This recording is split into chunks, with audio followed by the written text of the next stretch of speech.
할렐루야, 반갑습니다. 네, 매주마다 얼굴 뵙습니다만 마스크 쓰고 계신 얼굴이 이제 또 익숙합니다. 처음에는 다들 마스크 쓰고 계셔가지고 표정이 안 보이고 얼굴도 보이지가 않아서 참 답답했는데 또 이 모습이 또 익숙해졌어요. 다시 이제 또 마스크 벗고 우리 다 얼굴 대하면서 예배 드릴 수 있는 그날을 또 기대해 봅니다. 고린도 교회에 문제가 생겼어요. 그래서 바울이 이제 그 교회에 편지를 보내서 그 교회의 문제들을 잘 해결할 수 있도록 권고합니다. 어떤 문제냐 했더니 분열이 일어난 거예요. 어떤 원인, 자세한 내용, 분열의 자세한 내용은 성경에 나와 있지 않은데요. 잘못된 가르침이 들어왔던 것 같지도 않고요. 어떤 거짓 교사가 복음을 막 오해시키고 호도하고 그런 일도 없었던 것 같아요. 세례, 성만찬 같은 그런 성찬에서 예배에서의 문제가 있었던 것 같지도 않아요. 할례로 인한 유대인과 이방인 사이에 그런 갈등도 없어요. 다만 분열, 파벌이 일어났다는 것을 우리가 알 수 있죠.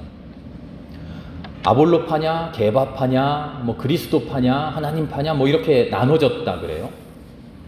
그런데 바울의 편지를 가지고 우리가 유추를 해볼 때 그 안에 아볼로파는 잘했다, 바울파는 잘못했다, 그런 얘기들이 없는 걸로 봐서 특별히 그 파벌이 누가 잘하고 누가 잘못하고 그런 일은 없었던 것 같아요.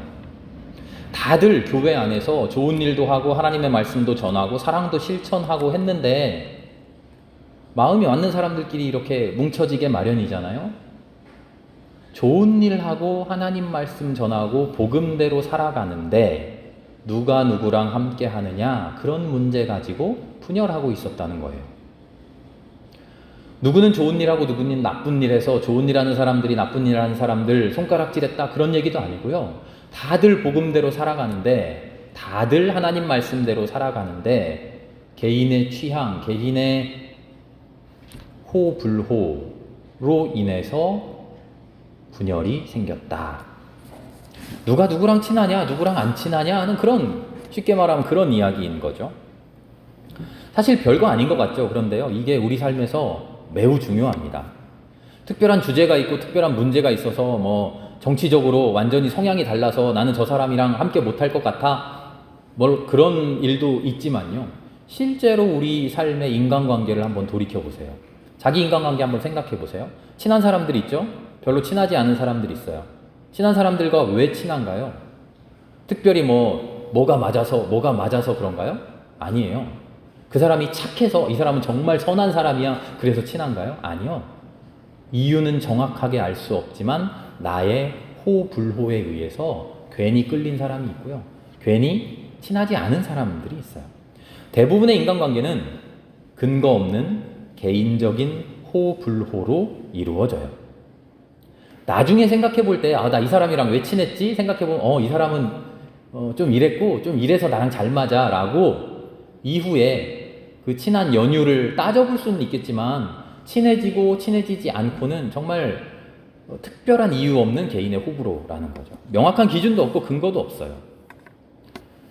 사실은 사람들 사이의 관계뿐만 아니라 내 삶의 모습도 그렇죠. 내가 좋아하는 것, 그렇지 않은 것, 물론 나의 능력의 차이가 있기도 하고요. 나의 성향의 차이도 있기도 합니다만, 내가 좋아하게 된 것, 혹은 싫어하게 된 것, 그것으로 구분하고 나눠지면서 내 삶의 모습이 이루어지죠. 고린도 교회의 분열, 파벌, 아마 그런 파벌이 아니었을까 생각돼요. 하나님의 말씀대로 다들 살아가는데 아볼로를 중심으로 그 친한 사람들끼리 또 뭉쳐 있고요. 바울은 지금 이 교회에 없습니다만 우리는 바울파야 하면서 바울을 중심으로 모여 있는 사람들이 있고요. 그러지만 나는 그냥 그리스도파야 하는 사람들도 있었다는 거죠. 특별한 정치적인 신념, 종교적인 신념으로 인해서 나는 너희들과 함께 할 수 없어, 그런 그런 분열이 아니라 호불호에 따른 그런 분열이었다는 거죠. 바울이 지금 그런 교회에 편지합니다. 그 편지의 내용이 뭘까요? 고린도전서 하면 가장 탁 떠오르는 중심이 되는 가장 유명한 구절이 있어요. 고린도전서 13장인데요. 우리가 사랑장이라고 불러요. 기억나시나요? 사랑은 오래 참고, 노래도 있고요. 사랑이 없으면 울리는 꽹과리와 같고, 사랑은 온유하며 시기하지 않고 질투하지 않고. 그 사랑장이 고린도전서 13장인데요. 고린도전서의 핵심이라고 이야기합니다. 사랑해라. 바울의 결론이 사랑해라 라는 거죠. 고린도전서가 상당히 좀 길어요. 편지 중에. 핵심이 사랑해라 라는 거예요. 그런데 우리는 이 사랑해라 라는 말을 두고 오해합니다. 어떻게 오해하냐면요. 바울이 전하는 이 사랑을 너희들 나누지 마, 나누어져 있지 마, 서로 구분 짓지 마, 서로 파벌 짓지 말고 다 사랑해, 다 하나가 돼. 바울이 이렇게 권면한 것으로 오해해요. 아니에요. 바울은 그렇게 권면하지 않았어요. 바울의 권면은 이거예요. 너희들 나눠질 수 있어요. 사람들은 다 그래요. 서로 다를 수 있어요. 그러나 그 다름 인정하고 사랑합시다. 뭐가 다릅니까? 똑같은 거 아닙니까? 아니요. 달라요. 서로 나누어지지 마십시오. 서로 분열하지 마십시오. 여러분은 하나입니다. 라는 말이 아니라요.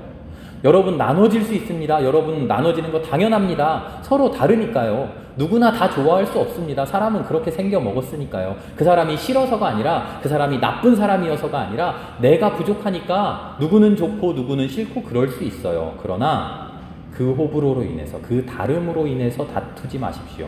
그 다름을 놓고 구별짓지 마십시오. 그 다름에 무엇은 옳고 무엇은 그르다 정죄하는 그런 멍에를 씌우지 마십시오. 바울의 편지를 보면 바울의 지체의 비유가 나와요. 여러분은 한 몸인데요. 지체는 달라요. 눈도 있고 손도 있고 발도 있고 서로 다른 지체들이 모여서 한 몸을 이뤘어요. 한 존재에 여러 지체가 있어요. 바울은 그런 이야기를 하죠. 여러분 다 똑같아요. 다 똑같은 눈입니다. 다 똑같이 하나님이 눈동자처럼 보호해주는 가장 중요한 눈입니다. 이렇게 말 안 해요. 여러분 다 다릅니다. 그런데 한 지체입니다. 바울은 이렇게 이야기하죠. 바울은 다른 편지에서 또 이런 얘기해요.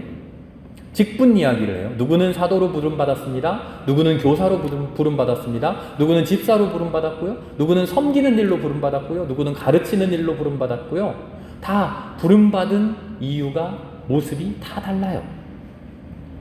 그런데 그 다름을 놓고 누가 잘났네, 누가 못났네, 누가 더 높네, 누가 낮네, 그런 이야기 하지 마세요. 바울의 이야기의 핵심은 항상 여기에 있죠.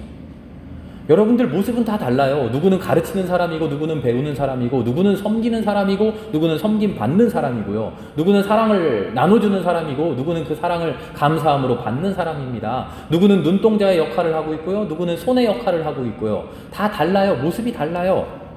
그런데 그 다름에도 불구하고 그 다른 모습 그대로 한 지체를 이루는 것, 그것이 그리스도인의 참된 모습입니다. 바울이 여러 교회에 편지하는데요. 그 교회들마다의 사정 다 달랐는데 핵심은 항상 이 한 가지예요. 이 핵심을 관통하고 있어요. 오늘 고린도 교회에 편지한 이 첫 번째 편지도 그 핵심을 가르치고 있는 거죠. 다른 편지에 보면 이런 이야기들 있어요. 기억나실 거예요. 남편 된 이는 이렇게 하십시오. 아내 된 이는 이렇게 하십시오. 그렇죠? 주인 된 이는 이렇게 하십시오. 종 된 이는 이렇게 하십시오. 다스리는 사람은 이렇게 하십시오. 다스림 받는 사람은 이렇게 하십시오. 유대인은 유대인대로 이렇게 하십시오. 이방인은 이방인대로 이렇게 하십시오. 이 말씀을 오해하면요. 아, 바울이 남녀 차별주의자구나. 남편한테는 잘 다스리라 그러고 아내한테는 잘 순종하라 그러네. 이 사람 잘못됐네. 바울 이 사람 노예 제도에 찬성하는 사람이네. 다스리는 사람 주인된 사람 잘 다스리라 그러고 노예 종된 사람은 잘 섬기라 그러네. 이 사람 큰일 날 사람이네. 예수님의 말씀이 노예제도 찬성하는 거야? 남녀 차별 조장하는 거야? 아니요. 그게 아니라 바울의 핵심은 여기 있어요. 남편은 남편으로서의 자리가 있어요. 남편은 아내와 달라요. 똑같다고 하지만, 서로 존중한다고는 하지만, 서로 구분 없다고 이야기하지만, 차이 없다고 이야기하지만 우리의 현실은 그렇지 않아요. 저는 아무리 아내와 다르다고 하지만 저는 일평생을 남편으로서 살아갈 수밖에 없어요. 남자로서 살아갈 수밖에 없어요. 그런 나의 위치에서 어떻게 해야 될까요? 바울의 핵심은 여기 있어요. 지금 뭐 사회를 개혁해서 노예를 해방하자 그런 게 아니라 지금 내가 종된 위치에 있으면 종된 위치에서 그리스도인으로서 어떻게 살아가야 될까요? 지금 내가 다스리는 위치에 있다면, 권력을 잡은 위치에 있다면 이 권력을 가진 자의 입장에서 그리스도인으로서 어떻게 살아가야 될까요? 바울은 지금 서로 다른 모습으로 살아가는 사람들에게 그 다른 모습 안에서 어떻게 성실하게 진실하게 살아갈 것인가를 권고하면서 똑같이 나와 다른 삶의 모습을 살아가는 사람들을 어떻게 구분짓지 않고 어떻게 정죄하지 않고 함께 하나 될 수 있을까? 그것을 우리에게 권고하고 있는 거죠. 운명론도 아니에요. 너는 남자니까 그냥 남자로서 살아갈 운명이 지워져 있어. 이렇게 살아가야 돼.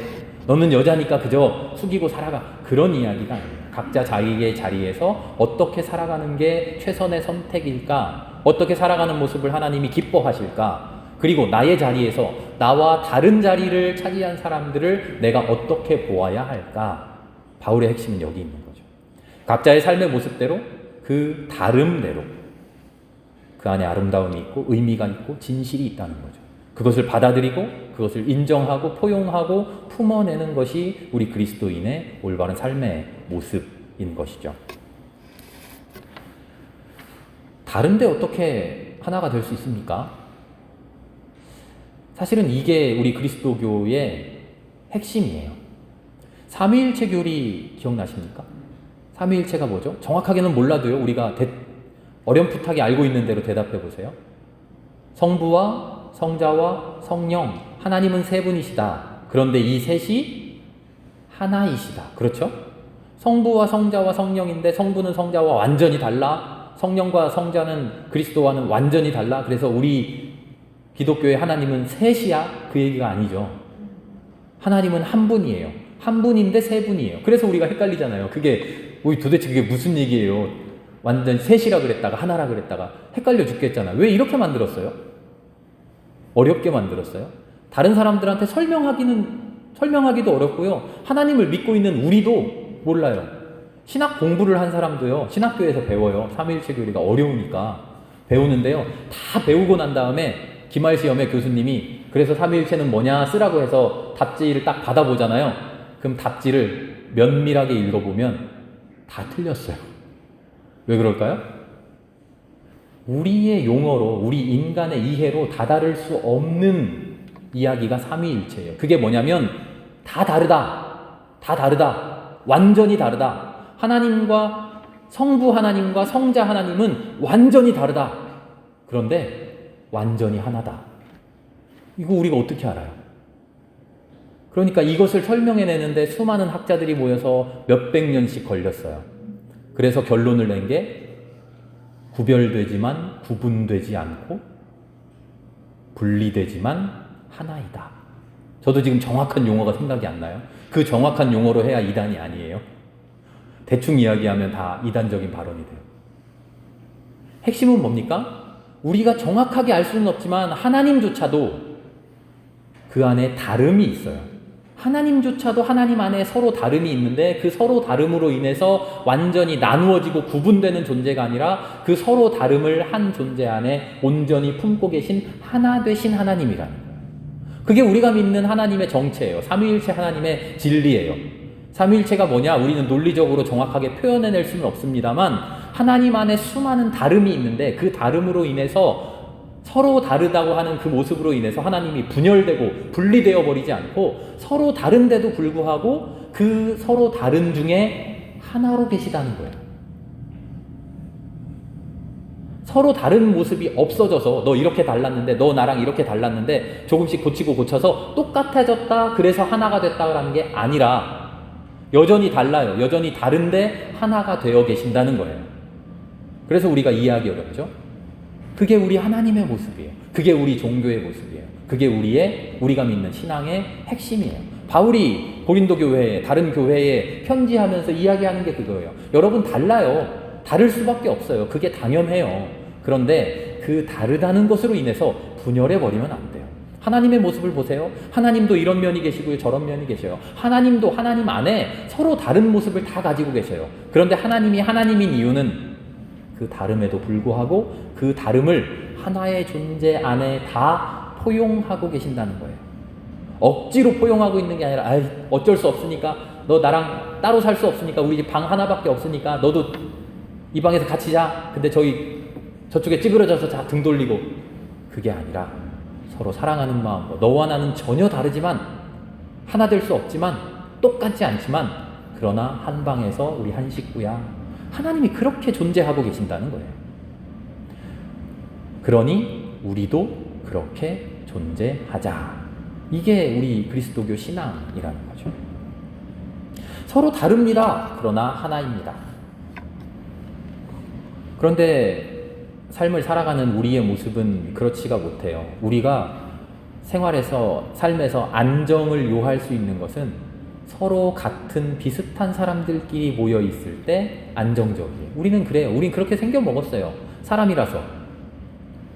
서로 다른 사람들끼리 모여 있으면 힘들어요. 우리 지금 생명교회라는 이름으로 함께 있습니다만 정치적인 민감한 얘기 안 하잖아요. 그런데 갑자기 누가 손들고 투표하자고 그랬어요. 윤석열 좋아하는 사람 손들어 보세요 하고 이재명 좋아하는 사람 손들어 보세요 하고 이쪽으로 모이고 저쪽으로 모여보세요 하면 어떻게 될까요? 분열이 일어나죠. 다툼이 일어나요. 왜요?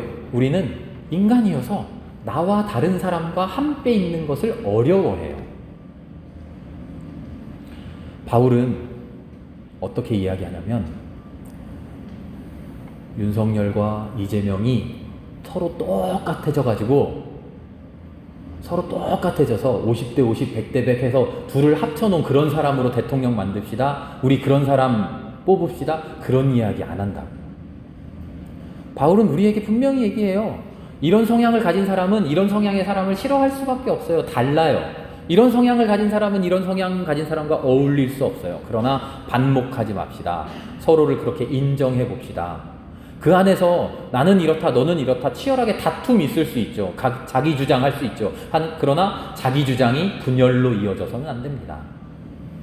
서로 자신의 몫을 열심히 하고 나의 몫을 또 성실하게 살고 하는 그런 모습대로 우리가 하나 되는 모습을 보여주어야 합니다. 그게 바울이 주장하는 사랑의 모습이에요. 그래서 우리의 신앙은 획일화를 거부합니다. 획일적인 신앙을 거부합니다. 교리적인 신앙을 거부합니다. 예외 없이 무조건 이래야만 해라는 것을 거부합니다. 우리 기독교는 바로 그런 겁니다. 누가 이게 진리야 여기에서 한 발자국도 벗어나면 안 돼라고 이야기할 때 아니 사람 사는 게 그렇지 않은데 다른 사람도 분명히 존재한데 이 사람들은 어떻게 해야 될까를 고민하는 것이 우리 기독교의 신앙이에요. 우리가 이제껏 이해하지 못했던 사람, 우리가 이제껏 받아들이지 못했던 사람, 우리가 이제껏 저런 사람도 있네 라고 깨닫지도 못했던 사람, 그런 사람들의 존재를 알아차리는 게 우리 기독교예요.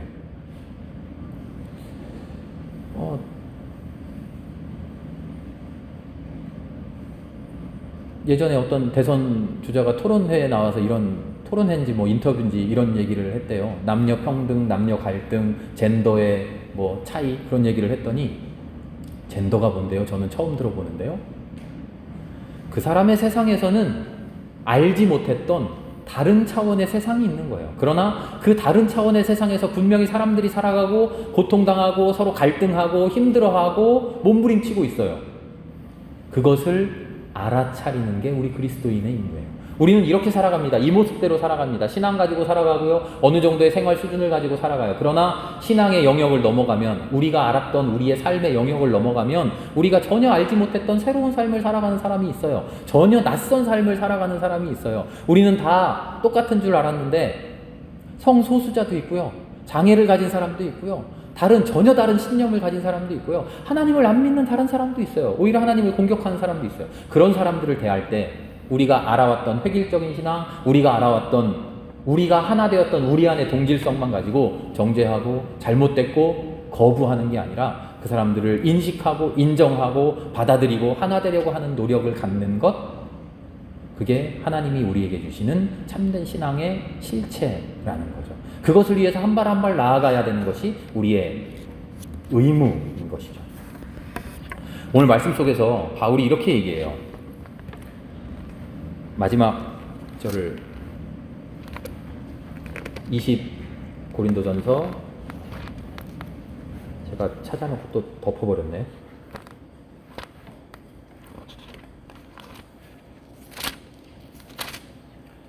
3장 22절. 바울이나 아볼로나 게바나 세상이나 삶이나 죽음이나 현재 것이나 장래 것이나 모든 것이 다 여러분의 것입니다. 모든 것이 다 여러분의 것입니다. 모든 것이 다 허용됩니다가 아니라 여러분 안에 있는 모습입니다. 이 모든 것이 여러분의 모습입니다. 바울을 좋아하는 사람 바울끼리 뭉쳐있고, 아볼로를 좋아하는 사람 아볼로를 중심으로 모여있고, 이 사람과 이 사람이 서로 좋아하지 못하고 반목하고 있는 것, 그게 여러분의 모습입니다. 이 모든 것이 여러분의 것입니다. 인간의 모습입니다. 인정하고 받아들여야 할 우리의 본 모습입니다. 인정하자는 거죠. 그렇게 분열되자는 게 아니에요. 그래서 바울은 그 앞에 자랑하지 말라고 권면해요. 세상의 지혜를 자랑하지 맙시다. 우리가 이렇게 모여 있는데, 우리끼리 좋아하고 있는데 그게 나의 지혜라도 됐냐? 자랑하지 말라는 거죠. 너는 나와 다른데, 너는 이렇게 나와 구별되는데, 내가 좋아하고 있는 것, 내가 즐겨하고 있는 것, 내가 옳다고 생각하는 것 자랑하지 말아라. 그 모든 것이 다 너다. 너에게 잘난 점도 있고 못난 점도 있는데 못난 점 없다고 밀어내놓고 잘났다고 생각하지 말아라. 아니, 이 모든 게 다 너다. 네가 지금 고개를 도리질하면서 나는 그렇지 않아 라고 제외하고 있는 그 모든 것이 사실은 다 우리 안에 있는 너희의 모습이다. 그중 어떤 것이 옳고 어떤 것이 나쁘고 우리의 지혜로 판단하고 옳고 그름을 정죄하고 우열을 정하고 칭찬하고 비난하는 그런 일을 하지 말아라. 다만 그 모든 모습을 인정하고 포용해라. 사랑해라. 그것이 바울이 전하는 고린도전서 13장의 사랑하라라고 하는 그 말의 참 뜻인 거죠. 마가복음 복음서를 보면 예수님이 어린이를 데려다가 칭찬하는 모습이 나와요. 이 어린아이처럼 하나님 나라를 받아들여라. 어린아이 같은 자, 어떤 자일까요? 제가 계속 말씀드렸는데 드라마 얘기를 또 하면요. 제가 지난주에 무슨 드라마 봤게요? 맞아요. 또 전원일기를 봤어요. 몇 회? 제목이 뭐였냐면요. 아이 싸움이 어른 싸움 된다더니 그런 거였어요. 애기들끼리 싸웠는데요. 그 싸우는 모습을, 티격태격하는 모습을 보고 옆에 같이 있던 어른이 한마디씩 하는 거예요. 아유, 네가 이러니까 이렇지. 그 말을 듣고 우리 애한테 하고는 또 어른끼리 막 계속 싸우는 이야기예요. 그런데 마지막에 어떻게 되는지 아세요? 어른들끼리 막 싸우고 있는데 정작 싸움 출발했던 그 둘이서 내가 메뚜기 잡아줄게 어쩌고 하면서 손잡고 차 타고 가요. 어른들은 계속 싸우고 있는데 아이들의 모습이 어떻다는 거예요? 서로 다르고 티격태격 할 수 있고, 넌 나랑 달라. 네가 잘못했어. 내가 잘했어. 넌 나빠. 하지만 곧 인정하고 수용하고 그냥 손잡고 논다는 거예요. 예수님이 말한 어린아이의 모습이 그런 거 아닐까요? 우리에게 요구하는 그 모습이. 처음에는 너는 나랑 달라 해서 미워하고 싫어하고 티격태격 할 수 있지만 어린아이처럼 곧 그 다름을 인정하고, 다르면 어때? 다를 수도 있지. 그런데 괜찮아요. 하면서 그냥 노는 모습, 그 모습을 우리에게 바라고 계신 거 아닐까요? 바울이 이야기해요. 모든 것이 다 여러분의 것입니다. 바울이나 아볼로나 게바나 여러분 안에 그런 마음 있는 거, 그런 것도 다 여러분입니다. 이런 모습 저런 모습, 잘난 모습 못난 모습 다 여러분의 모습입니다. 참된 모습, 거짓된 모습, 칭찬받을 모습, 심판받을 모습, 그것도 다 여러분의 모습입니다. 선악, 멸망할 것들까지 다 여러분의 모습입니다. 어떻게 해야 될까요? 뭘 어떻게 합니까? 그런 모습 그대로 우리끼리 정죄하지 말고 있으면 그 뒤에 구원이 이루어집니다. 어떻게 해요? 22절, 23절에 이어집니다. 그리고 그런 여러분은 그리스도의 것이요 그리스도는 하나님의 것입니다. 여러분끼리 서로 정죄하고 뭐가 잘났네 못났네 하지 마시고, 여러분은 그 모든 것을 인정하고 포용하면서 그럴 수 있지 하면서 참아내면서 계세요. 그 모든 것이 하나님이 다 품어주실 겁니다. 심판하고 정죄하는 것, 잘못된 것 선도하고 가르치는 것 하나님이 하실 거예요. 무엇이 옳은지 무엇이 그른지, 무엇이 참된 것이 무엇이 잘못된 것인지, 무엇을 고쳐야 하고 무엇을 잘했으니까 더 열심히 해야 되고, 그런 것 하나님이 알아서 하실 테니까 여러분은 반목하지 말고 인정하고 정죄하지 말고 받아들여 줍시다. 하나님은 모든 것을 포용하시고 하나님이 모든 것을 품어 안으십니다. 우리는 인간으로서, 한 인간으로서 모든 것을 다 할 수 없습니다. 그러나 나와 다른 모습을 발견하고 인정하고 받아들일 수는 있죠. 인식하고 인정할 수 있습니다. 그러다 보면 받아들이고 사랑할 수 있게 되죠. 나의 삶의 모습을 한번 생각해 보자고요. 우리 옆에 사람들을, 내가 함께 부딪히는 사람들을 생각해 보자고요. 여러 모습의 사람들이 살아가요. 나는 그 사람들 사이에서 지금 어떻게 살아가고 있습니까? 나는 바울파야, 너는 아볼로파지? 그렇게 보고 있습니까? 그럴 수 있죠. 우리는 다르니까요. 그런데 너는 나랑 달라 하는 그 마음 우리에게 다 있는데, 그런데 여기서 한 걸음 떼보자는 거예요. 너는 달라, 그래서 나빠, 이렇게 이런 방향으로 이런 길로 한 걸음 뗄 것인지, 아니면 너 나 다르네? 그럴 수 있지, 이런 방향으로 한 걸음 뗄 것인지, 여기에 우리의 신앙의 결단이 있다는 거죠. 오늘 예배를 마치고 우리의 삶의 현장으로 우리가 나아갈 텐데요. 나와 다른 사람들을 끊임없이 만나게 될 텐데요. 나와 똑같은 사람도 만나고 좋아하는 사람도 만나고 마음에 안 드는 사람도 만날 텐데요. 그럴 때마다 이 사람은 나와 비슷하네? 혹은 이 사람은 나와 다르네? 하는 인식이 있죠. 그러나 그 다음에 한 걸음을 어떻게 뗄 것이냐, 우리가 신앙의 결단을 해보자는 거죠. 너는 나와 다르니까 나빠? 너는 나와 다르니까 떨어져서 살래? 관계하지 않을래? 상종하지 않을래? 그런 발걸음을 뗄 것이냐? 아니면 너는 나와 다르네? 그럴 수도 있지, 그런 발걸음을 뗄 것이냐? 그런데요, 세상에는 나와 다른 사람들밖에 없어요.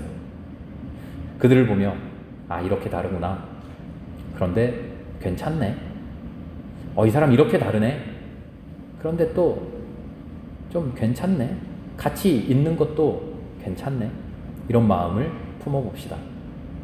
모든 것을 품어내시는 하나님의 마음이 우리의 마음속에서도 시작될 것입니다. 함께 기도합시다.